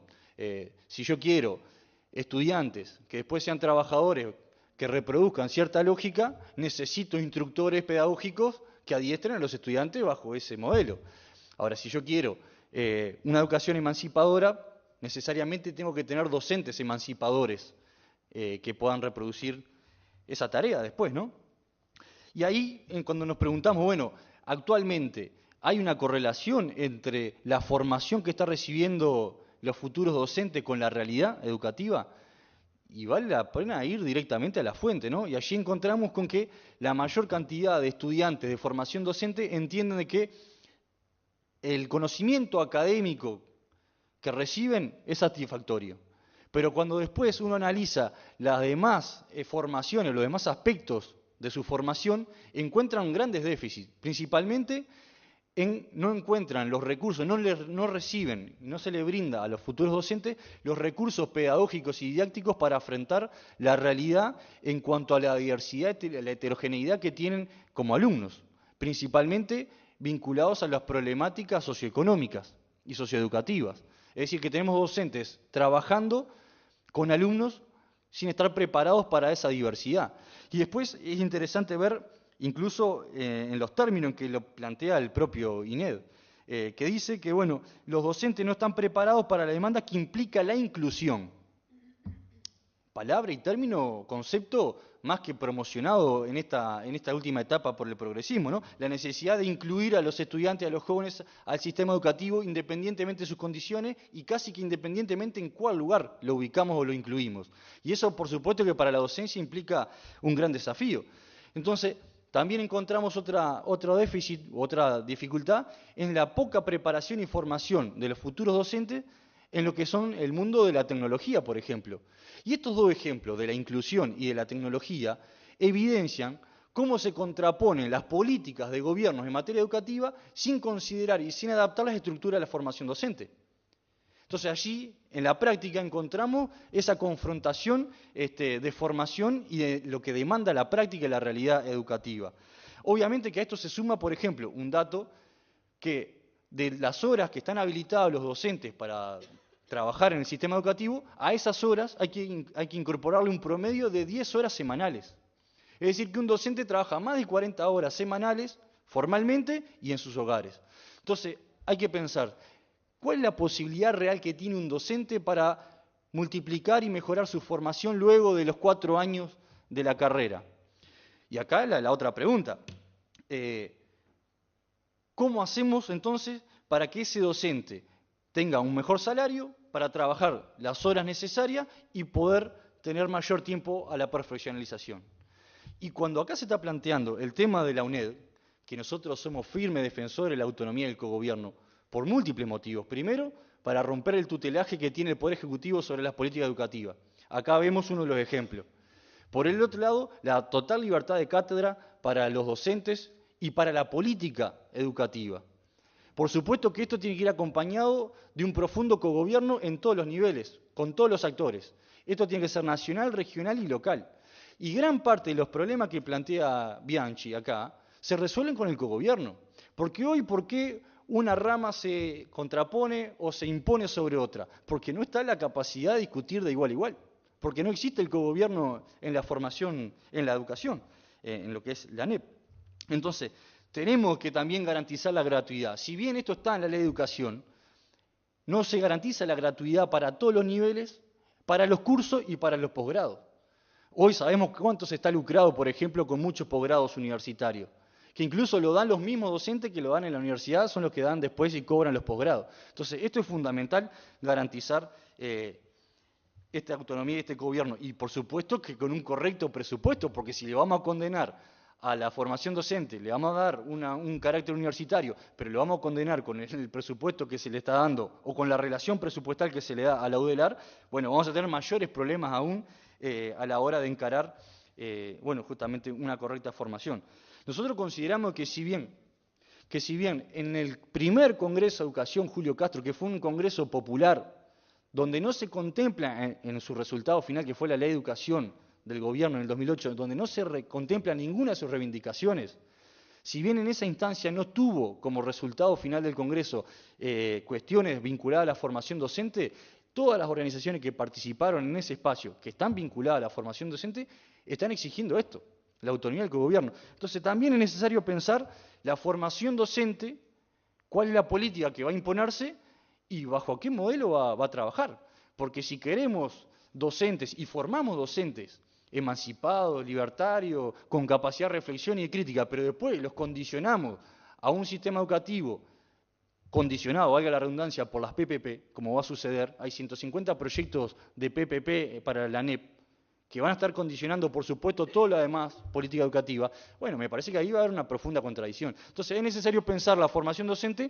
en su conjunto con el resto del sistema educativo. Si lo hacemos de forma aislada, como está sucediendo con este proyecto de la Universidad de la Educación, bueno, vamos a tener grandes problemas. Una vez más, reivindicamos e insistimos en la necesidad de escuchar a las organizaciones sociales vinculadas a este tema, que por supuesto tienen mayor experiencia que nosotros y mucha claridad a la hora de hacer las propuestas. Es eso. Ahora sí te acercamos, Graciela. Ahora sí. Bueno. No, lo que... Bueno, primero que nada, cuando planteamos cuando leí el punto que habla sobre la formación docente, aclarar que sí, nosotros también estamos de acuerdo con la Universidad de la Educación, con un proyecto de Universidad de la Educación cogobernado, totalmente de acuerdo. Creemos que justamente el cogobierno, una de las cosas que ayuda es a romper ese tipo de cercos y compartimentos estancos que a veces hay en la educación y esos personalismos. Creo que cuando existe eso, lo mejor que hay que hacer es llenar de democracia interna las organizaciones, y la participación de los estudiantes es fundamental en eso. Yo fui estudiante de formación docente, como varios acá, y una de las cosas que reclamamos siempre es la participación nuestra dentro del sistema educativo, la necesidad de poder evaluar nuestros docentes, de poder participar de la cotidiana, ¿no? De la cotidiana y de la no tan cotidiana. Creo que eso es estratégico, pero porque construye desde otro lugar y porque el mundo hoy nos exige otro tipo de participación a quienes, si bien, y cuando hablábamos de paradigma, yo no sé si entendí la consigna, pero lo que más se me arrimaba a eso es esa idea de tener docentes que no solo reproduzcan conocimientos de libros, ¿no?, sino empezar a visualizarnos subjetivamente desde otro lugar, desde lo psicológico más interno de cada uno y desde esa construcción en que los docentes hoy no solo debemos reproducir conocimientos, sino que debemos empezar un proceso de saber cómo investigar, de tener las herramientas de investigación, de tener las herramientas de crear conocimiento, y si lo creamos al conocimiento, estar acreditados académicamente para que tomen eso como un conocimiento válido. Y creo que esa es una de las cosas que sí nos modifica dentro de una idea capaz de paradigma de la educación y la formación docente. Otra de las cosas creo que es esencial es el tema del concepto de extensión, ¿no? Para mí es hoy concebir el proceso educativo, el proceso de enseñanza-aprendizaje por fuera de la sociedad, seguir entendiendo que ese proceso solo se da adentro del aula, es desconocer un montón de teoría y tinta pedagógica que se ha volcado durante todo este siglo, ¿no? Y en estos últimos años y en los siglos pasados. Entonces nosotros sí venimos de atrás en la formación docente y por ende también venimos de atrás en el proceso educativo, ni que hablar. Pero aparte de todo eso, nosotros hoy no solo necesitamos un docente que responda a las necesidades educativas de ahora, de ya, en materia informático, etcétera, sino que además de eso necesitamos un docente que esté preparado para ayornarse a los cambios que van a venir, de los cuales su docente no lo preparó. Pero sí te tiene que, esa teoría de aprender a aprender, ¿no? Sí te tiene que enseñar a cómo adquirirlos. Y después otro de los temas es que una de las cosas que saldó la teoría pedagógica hoy y que posiblemente después se siga cambiando porque los conocimientos no son estancos y por suerte la historia está marcada no por la permanencia sino por los cambios, ¿verdad? Es que nosotros no aprendemos solos, nosotros aprendemos en colectivo y tenemos que empezar a visualizar la tarea del docente no en soledad. Una de las cosas, me acuerdo cuando estudiaba en el IPA, que nos planteaban era la soledad del docente. ¿Con quién discutimos nosotros? ¿Con quién planificamos? ¿Qué información manejamos? ¿Cómo abordamos el aula? ¿Los conocimientos se entremezclan con otros? ¿Construimos conocimientos multidisciplinarios? ¿Construimos conocimientos vinculados a lo social? ¿Desde dónde damos las matemáticas? ¿Desde dónde aportamos desde la historia? Entonces me parece que esa es una relación diferente entre el conocimiento que tenemos que empezar a incluir adentro del aula y afuera del aula. Otro de los temas por los cuales creo que es importante caminar hacia esta transformación de la Universidad de la Educación es el tema de la descentralización. Y ahí sí vamos a ver, hoy, por ejemplo, hablábamos de descentralización y Graciela me planteaba de desconcentración. Y sí, porque en realidad la descentralización implica ser ordenador de gastos y acá no. Pero nosotros debemos apuntar a la mayor autonomía territorial. Yo creo que hoy la diversidad territorial tiene que empezar a jugar otro papel, el comprender los modelos culturales y los modelos económicos y sociales y psicológicos de las sociedades en donde estamos insertos y partir a reconocernos desde ahí. Entonces creo que ese es un cambio esencial que tenemos que incluir dentro del modelo educativo y tenemos que transformarlo. Sí, y después lo otro que en este minuto quiero poder decirlo es que para mí no podemos terminar esta legislatura sin tener una universidad de la educación. Y ese es un problema. Ese es un problema porque nosotros tenemos que construir voluntades políticas, pero también voluntades sociales. Y creo que en eso se nos va la vida porque ¿qué pasa? Si no tenemos una universidad de la educación, que esperemos que no sea solo un cambio de marquesina, porque por eso tenemos que luchar también, porque podemos tener la universidad de la educación y que sea solo cambiarle el cartel de adelante.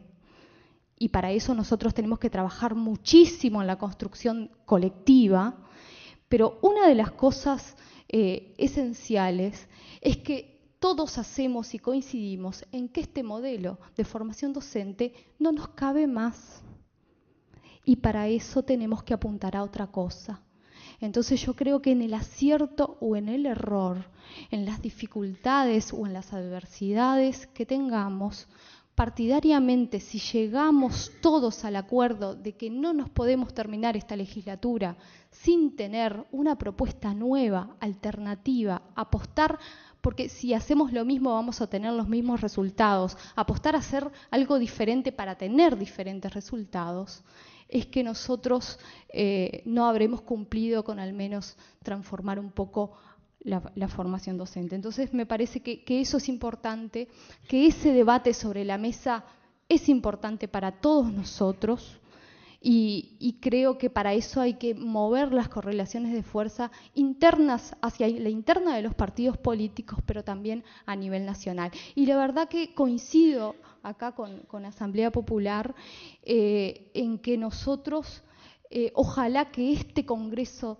nuevo de la Educación realmente tenga muchísima participación, pero también que sea escuchado. Y esto lo digo como docente, nosotros tenemos que poder revertir esa historia nefasta que construimos en parte y que construyó el gobierno, y acá me hago cargo de que la participación no sirve de nada. Nosotros apuntamos a construir desde la participación y creo que eso es importante y para ahí tenemos que ir.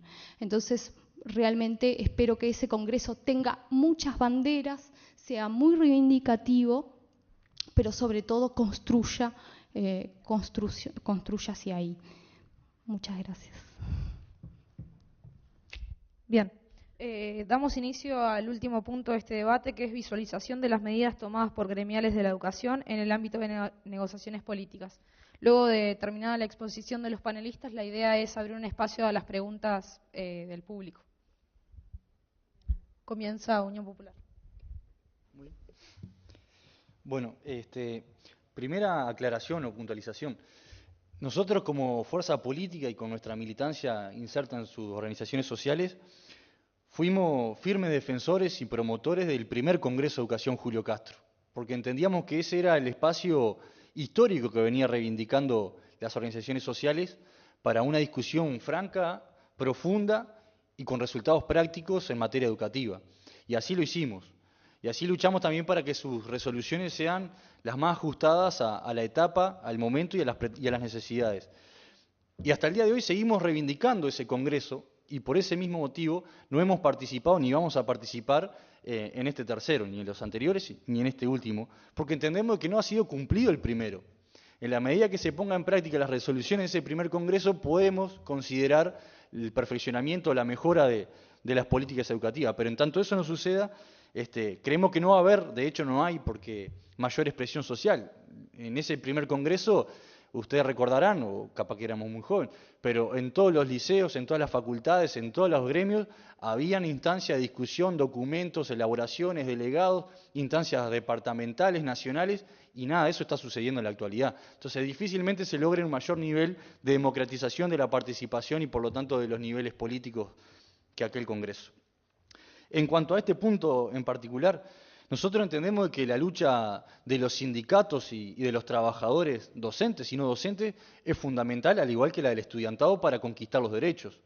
Ya Martí decía, ¿no? Los derechos se toman, no se piden, se conquistan y no se mendigan. Nosotros creemos que ese es uno de los caminos que deben de recorrer las organizaciones sociales. Y en materia salarial quizás se justifique doblemente esa pelea, porque no se le puede pedir nada a un docente, no se le puede exigir un resultado académico que hoy está de moda, la productividad en todas las áreas, en todas las cuestiones, e incluso en la educación. Hoy se exige productividad en la educación. Nosotros estamos totalmente en contra de ese criterio. Y mucho menos puede sucederse cuando un docente, si bien está mejorando su salario, la realidad es material en la que vivimos y la dinámica del trabajo que implica la docencia en Uruguay, los criterios en el otorgamiento de horas, perjudica tremendamente, por un lado, el desempeño académico del docente, por lo tanto el resultado, y ni que hablar de su salario y sus condiciones de vida. Ya decíamos que además de las horas institucionales se le multiplican y se le agregan varias horas más en el trabajo del hogar para poder cumplir con su tarea y para poder cumplir o conquistar un mínimo ingreso necesario para la supervivencia, como sucede con los docentes. Pero además, la realidad golpea doblemente al trabajador, ¿no? Porque no solamente que el salario es insuficiente y por ello lucha y se moviliza, sino que además el gobierno se ha empeñado en aplicar sucesivamente varias políticas represivas sobre los docentes y quienes se movilizan. Hay que recordar la esencialidad, el decreto de esencialidad en el 2015, que eso fue directamente a los trabajadores y a los estudiantes que peleaban por el 6% del PBI para la educación, en particular los docentes, por más salario. También hay que agregarle la lógica perversa que ha aplicado el gobierno a la hora de negociar los convenios salariales, donde se le imponen cláusulas de paz. Es decir, bueno, te otorgo apenas un poco de aumento, pero siempre y cuando vos no te movilices y no luche, y por lo tanto mañata la capacidad de lucha y movilización de los docentes. Hay que recordar el desalojo represivo que hubo en el Codicen a los estudiantes y también a todos los docentes que acompañaban esa lucha. Entonces, pedirle a un docente o por lo menos a nosotros como fuerza política, pedirle a los trabajadores en su conjunto no pelear, no movilizarse por su salario, es sumarnos a la lógica neoliberal. Condicionar su lucha es sumarnos a esa misma lógica. Por lo tanto, nosotros respaldamos toda instancia de movilización de los trabajadores cuando justamente se está pidiendo un salario digno para vivir, cuando se está peleando por el presupuesto necesario para la educación, y alentamos a que las negociaciones colectivas, cuando dan sus frutos, sean defendidas y respetadas, y cuando no, alentamos la lucha. Y voy a poner un ejemplo de esto. La universidad, en la rendición de cuentas, mandó un pedido presupuestal con 10 artículos. Y allí se pedía, por supuesto, plata para cumplir con los convenios salariales firmados ya. En este caso con AFUR y con UTHC, funcionarios no docentes de la educación. Para poder cumplir el aumento salarial ya firmado entre la universidad y estos sindicatos, era necesario un aumento presupuestal de 780 millones de pesos. El gobierno no le dio ni un solo peso. ¿Para qué? Para dignificar el salario de los funcionarios no docentes. Hoy la universidad está incumpliendo un convenio salarial con los no docentes porque el presupuesto no fue otorgado, 780 millones. Y para redondear, porque también es bueno vincular quiénes pelean, quiénes no, a quién beneficiamos y a quiénes no. Y para tirar un dato que nos parece relevante. Mientras la universidad pelea por 780 millones de pesos para cumplir con el salario, se le impone y se le obliga a pagar los aportes patronales. Que la universidad por año son unos 70 millones de dólares. La universidad paga por año 70 millones de dólares de concepto de aporte patronal. La educación privada está exonerada de 60 millones de dólares por año. Casi que lo mismo.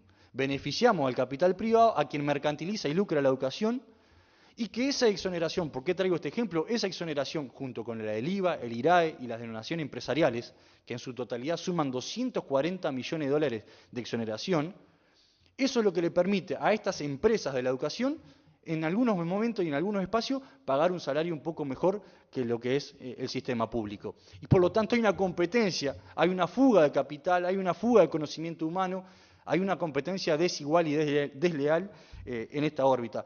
Por lo tanto, defendemos también, por supuesto, a los funcionarios no docentes que trabajan en el sistema privado, que también están peleando no solamente por un salario digno, sino que también por mantener abierta su fuente de trabajo, que hoy en esta lógica mercantilizadora y que, bueno, si hay ganancia mantengo abierta y si no hay ganancia la cierro, están puestos en duda sus fuentes laborales. Hay muchos datos para decir. La relación educación privada, educación pública, en todos los niveles hay una relación entre un 15 y un 25%. La matrícula pública y privada se mantiene en esa lógica. Entonces, es complejo pensar en la equidad salarial, es complejo pensar en la equidad de los recursos cuando lo que hay de fondo es una completa desigualdad y beneficios para unos y para otros no. Entonces, redondeando, nosotros creemos que la defensa de la lucha de los trabajadores es fundamental cuando lo hacen por salario y también cuando lo hacen por la educación. Acá las compañeras podrán comentar lo que fue la última comisión de educación, donde ADES Montevideo compareció para denunciar la injerencia de las ONG, es decir, de empresas privadas, en definitiva, en el ámbito público, en algunos liceos. Esa lógica, la cual está firmada incluso por convenio que se permite, atenta contra todo espacio de organización y de lucha. Entonces, si bien el punto son los paros y las ocupaciones, consideramos que esas son medidas legítimas para los trabajadores, que de hecho condenamos y hemos propuesto en esta rendición de cuentas eliminar el decreto 401, que es la esencialidad, hemos reivindicado la regularización de todos los trabajadores, por ejemplo, de las auxiliares de servicio. Ustedes saben que en esta rendición de cuentas la ANEP, por ejemplo, pidió 333 millones de pesos para regularizar las auxiliares de servicio que hoy están contratadas por las comisiones de apoyo escolares. El gobierno le dio, creo que fueron 160 millones de pesos, tengo la cifra por ahí exacta, pero decir que ni siquiera se está cumpliendo con esa demanda que es regularizar a las trabajadoras auxiliares de servicio. Se van a mantener en esa condición de precariedad laboral durante mucho tiempo más hasta que en alguna oportunidad se le otorgue todo el monto presupuestal que se necesita. ¿Cómo no habilitar y cómo no respaldar la lucha de las maestras por esta causa?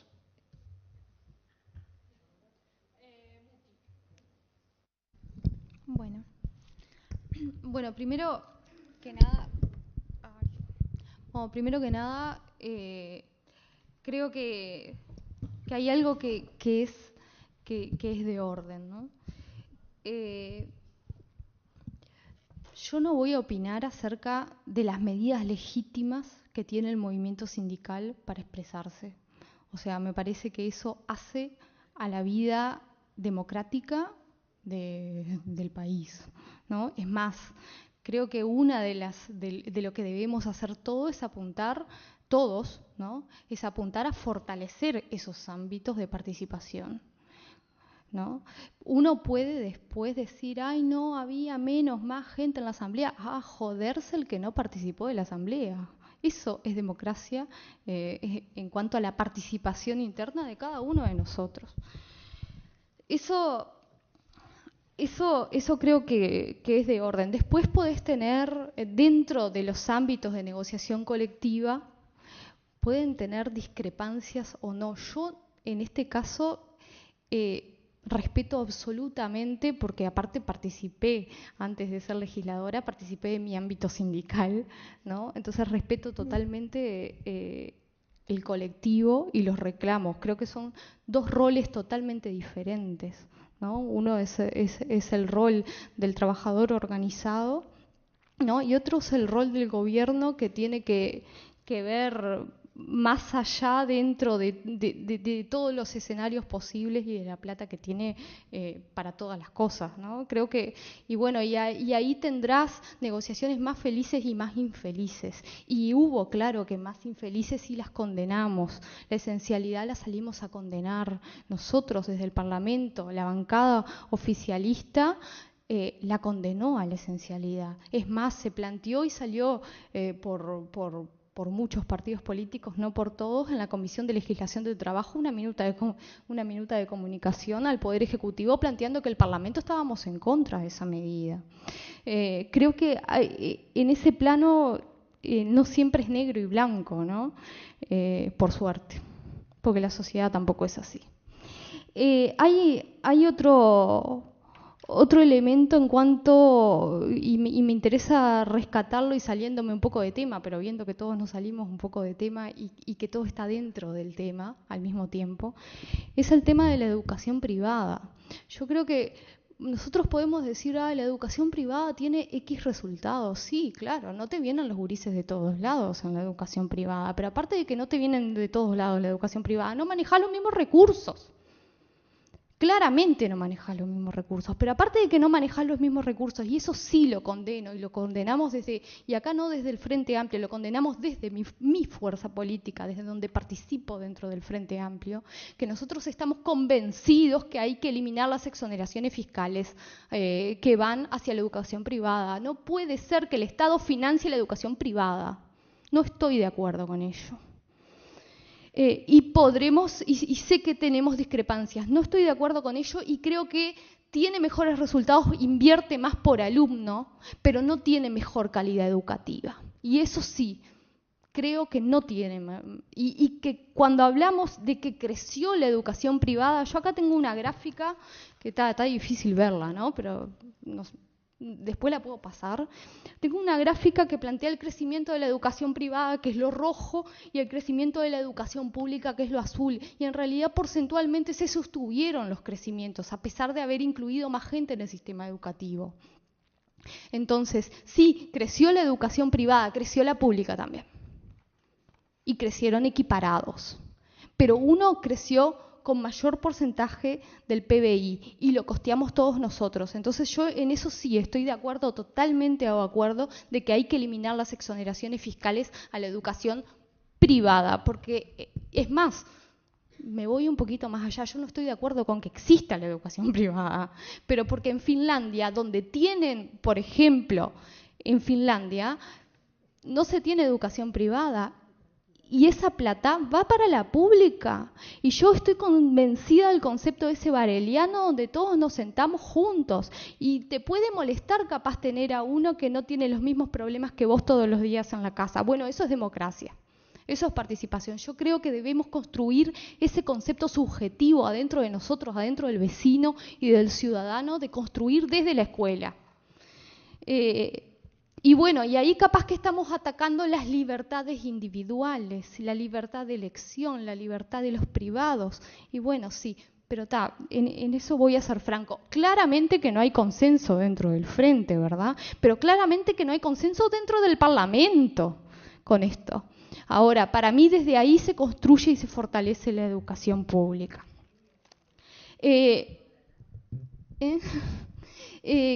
que dentro de ese debate de cómo fortalecemos la educación pública, el tema de las exoneraciones fiscales es clave, porque coincido de que sin plata podemos transformar alguna cosa, pero no transformamos lo de fondo y lo esencial, que sí lleva recursos, porque los docentes tienen que tener el tiempo físico, humano y la calidad de vida como para poder dedicarlo al pienso pedagógico y a la construcción constante de una formación académica en la cual estemos perfeccionando nuestro accionar. Entonces, reivindico totalmente y creo legítima los reclamos de los docentes, los reclamos de los estudiantes y los reclamos de todos los funcionarios que participan del sistema educativo y la participación de ello. Y claramente creo que esa es la forma de construcción y no la construcción individual. Nada más. Gracias. Ivonne de los Santos. Dos Santos, perdón. Bueno, yo con relación me extrañó mucho el punto, ¿no? Visualización de las medidas tomadas por gremiales de la educación en el ámbito de negociaciones políticas, paros, ocupaciones, negociaciones presupuestales anuales. Yo creo que, al igual que ella, que es un derecho y que por algo peleamos por las negociaciones colectivas durante mucho tiempo. Lograr llegar a poder tener los consejos de salario nuevamente y que funcionen y que se articulen ha sido una conquista, y creo en la herramienta sindical como una herramienta para luchar por los derechos de los trabajadores. Yéndonos de tema, porque todos nos hemos ido, una de las cosas que visualizamos en esto de poder acceder a transformar la educación o a buscar ver los itinerarios que podríamos tener para tener unos cambios estructurales en la educación, una de las cosas que veíamos es que tanto los sindicatos como las ATDs, como todas las instancias de participación de los docentes, que sí generan propuestas, que sí, no solamente en un congreso de educación, sino que se dan todos los años, por las asambleas técnicos docentes se dan todos los años y están ahí generando propuestas pedagógicas. Una de las cosas que vemos, o por lo menos mi visión con relación a la participación sindical, es que quedamos siempre enfocados en el dinero, por lo tanto en la forma y no en el contenido. Y eso sí es una crítica en general a los sindicatos de la educación, en que miramos, bueno, cuánta plata más, cuánta plata menos, y no miramos la distribución de ese dinero, cuántas horas le dedico a la docencia directa y cuántas horas le dedico a la docencia, a la preparación de la docencia, a la formación, a generar mejor calidad de educación. ¿Cuánto tiempo le pongo pienso en modificar mis prácticas, en actualizar mis prácticas, en ponerme al día lo que es el tiempo en el que estamos viviendo? Y por ahí no lo aprendimos de nuestros docentes, sino que lo tenemos que readaptar porque los tiempos cambian y cambian a una velocidad mucho mayor a lo que nuestra cabeza pueda llegar a acompañar. Yo con relación a este punto no tengo mucho para decir, porque creo que el derecho a reclamar, el derecho a reivindicar y a participar en todas las acciones de reivindicación es un derecho que lo tenemos todos y que es necesario si yo no estoy de acuerdo con las posturas que tenga el gobierno del color que sea. O sea, eso no es discutible y es un derecho que el Estado se ha tratado de garantizar, en algunos casos de forma correcta, en algunos casos no, como lo que mencionaban recién. Yo lo dejo aquí y le dejo la palabra a Graciela, ¿no? Como todos en alguna medida, yo creo que me he ceñido a la temática y en esto me voy a ceñir porque para mí la actividad sindical siempre fue muy importante. Yo soy fundadora de ADES Montevideo en plena dictadura, cuando se firmaban las asociaciones civiles y había que poner 250 firmas. No era fácil, les puedo garantizar que nos moríamos de miedo, porque el que diga que no tuvo miedo en la dictadura miente. El tema es cómo te la jugaste y controlaste el miedo. Así que de esa clase de derecho sindical y de derecho huelga y todo lo demás, no necesito. Lo que sí yo considero que hay que poner, pienso, en que tenemos un problema con la ciudadanía. Porque trabajadores de otras actividades consideran que el paro, la huelga y la ocupación, por supuesto la huelga, que es un derecho inalienable, eso nadie lo va a discutir en el Uruguay además, no lo tienen los maestros y los profesores, porque les afecta directamente las clases de sus hijos. Ese es un dato de la realidad. Otro dato de la realidad es clases que se pierden, clases que no se recuperan. Eso es así, no se recuperan, no es cierto, pueden inventar cualquier pavada que se les ocurra, que la señora ministra Muñoz ha inventado varias cosas, pero como de educación no sabe, ninguna pudo llevarse a cabo, porque clase que se pierde, clase que no se recupera. Entonces la pregunta que yo me hago, yo me borré del sindicato, me desafilié en el 2000, y la razón fundamental por la que me desafilié del sindicato con muchísimo dolor, era la única directora más afiliada del sindicato, es porque entiendo que tenemos que cambiar las medidas de lucha, dejar de luchar jamás. Cambiar las medidas de lucha, porque si cada vez que tomamos una medida de lucha nos alejamos más de la ciudadanía, lo que hacemos es perder la posibilidad de volver a firmar ese contrato que tiene que existir para que funcione la educación pública, que es entre la sociedad y la educación. Es un contrato que no se firma en un papel, es un contrato tácito que en el Uruguay funcionó hasta determinado momento. Una de las maneras, no digo la única, no soy tan reduccionista, pero hay que poner, pienso, en que tenemos que tomar medidas de lucha que no signifiquen apartarnos de la ciudadanía. Porque cada vez que nosotros iniciamos un paro, cada vez que nosotros hacemos una ocupación, cada vez que dejamos a los chiquilines sin clase, la ciudadanía se aleja más de nosotros.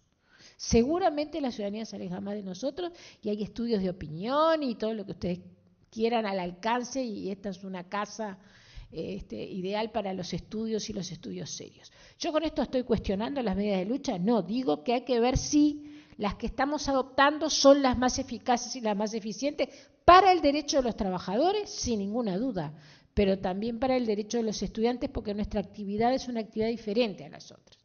Caramba, ¿cuesta mucho ponerse a pensar otras medidas? Bueno, eso creo que hay que dejarlo como una cosa para debatir. Yo me fui por eso, porque en realidad cuando se decidió 32 personas en una asamblea, estoy de acuerdo con Manuela, los que no van a las asambleas no tienen derecho a opinar, pero después de un proceso difícil como fue en el año 2000, 32 personas decidieron ocupar con los estudiantes, cuando ya no había ni el movimiento estudiantil, porque las malas actuaciones del sindicato al cual yo formaba parte, hicimos todo lo posible para usarlos en la lucha contra la reforma de Rama. No hubo mala intención, pero de hecho hicimos eso, y lo que hicimos fue reventar el movimiento estudiantil, que ahora cuesta enormemente, hasta ahora no se pudo volver a organizar con la fortaleza que tenía en el 96, con las primeras ocupaciones, eran más de 200 estudiantes, por lo menos que yo tenía ocupando el Bausá. En consecuencia, cuidado con esas cosas, porque las rigideces en los análisis nos llevan a tener resultados que no son los que queremos. Primera cosa. Segunda cosa. Yo nunca estuve de acuerdo que los sindicatos estuvieran en los consejos. Dentro del gobierno lo peleé mucho. Y lo peleé fundamentalmente por los sindicatos. Y una de las cosas que yo les decía a los compañeros, con los que igual yo ya no estaba afiliada, pero somos del palo, como me decía ayer Sábal, vaya usted a negociar con los sindicatos porque usted es del palo, se iban a transformar en patronal. O iban a confundir su independencia de clase porque estaban sentados en los consejos. y van a perder poder como sindicatos. No se confunden los roles.